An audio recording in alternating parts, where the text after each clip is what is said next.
Mental acuity was at an all-time high for me. Needed less sleep at night. Memory, whoa, incredibly clear for me. Dallas Buyers Club. First, why did you decide to go all in and lose the weight when there was far from any guarantee you were ever going to get the money to actually make the movie? It was part of the commitment. And I understood as well, one, the responsibility to do for the role. You look at the first scene, and if I look like I look now, you're out of it. You cannot take the ride. No way does this guy have HIV, stage 2, 3, 4.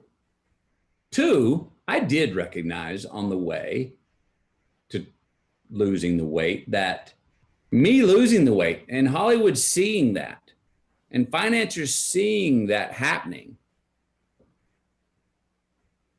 gives more reality to the illusion that it's actually going to happen. They don't have the cash for it yet, but McConaughey's down to 150 and he's steadily going down. And every time we say, you sure you're doing that movie? He's looking at us going like, you're damn right we're doing it. Of course, we're doing it in October. He's not flinching. He's not asking permission. Nobody with him is. The director's not. The producers aren't. Maybe they are making this movie. We willed it into reality. And that me losing the weight, I did understand that, this is also good for our momentum to help get this made. What did the weight loss plan entail? It was very just militant. It was very simple. It was, a few egg whites in the morning or a little thing of tapioca pudding, a cup of yerba mate tea, lunch, 5 ounces of fish, maybe a little pan, but not a lot of oil. Definitely no butter. Cup of vegetables, steamed. Dinner, 5 ounces of fish, cup of vegetables steamed, and then as much wine as I wanted to drink. 2.5 pounds a week off like clockwork. And I gave myself, I think, 5 months to do it. So I got down to 135. At any point, were you or anybody around you concerned for your health? No. My wife might have been there at the end. It got around 135 pounds when I wanted to say, hold on, that's enough losing. And I started to eat more and up the amounts I was eating to try and level off the weight loss.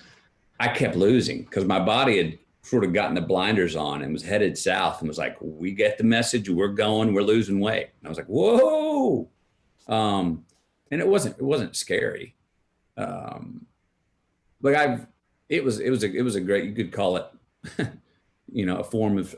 extreme form of stretching.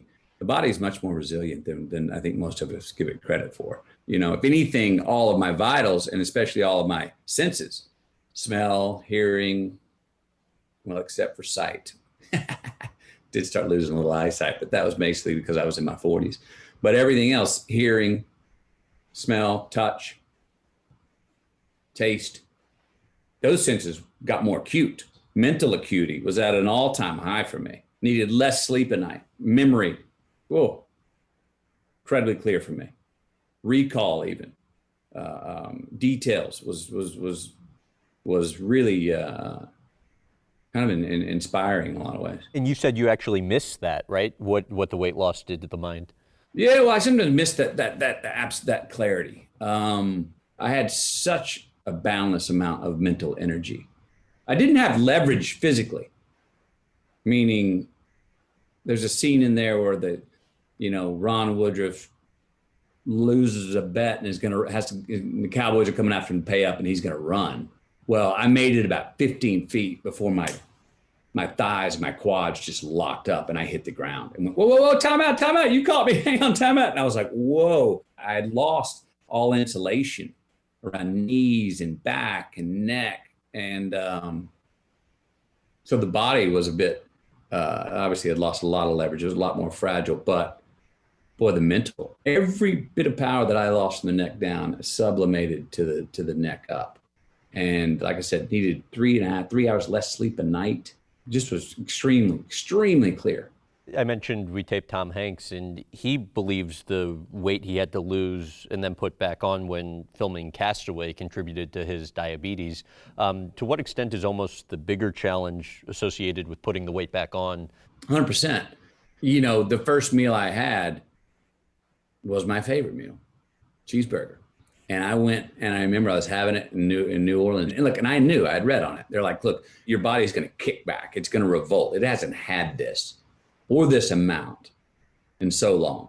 And I said, I'll take this. I'll take the consequences, man. I'm going to have my first meal back. I'm about to create the ultimate cheeseburger. And it was worth it. And I did get sort of, didn't feel good and was sick for the next couple of weeks from eating that. But I had read up enough to say, look, here's what I realized physically, and this is true. When I had a couple of regular sized meals like I used to when I was 185, it immediately remembered, oh, that's how it used to be. Oh, we're back there. And it wants to race back up to its previous weight, 185. When that's what you got to hold the reins on. And I'd read enough and felt it in my body going, no, if you jump right back eating like you used to, your body will race back up, but you may come back looking differently. You may form, you need to do it slowly. You need to do it really slowly. So I did. And it took, I don't know, longer to gain it back the right way than it did to lose it. You're an active guy. You've also been known to train for, various movie roles.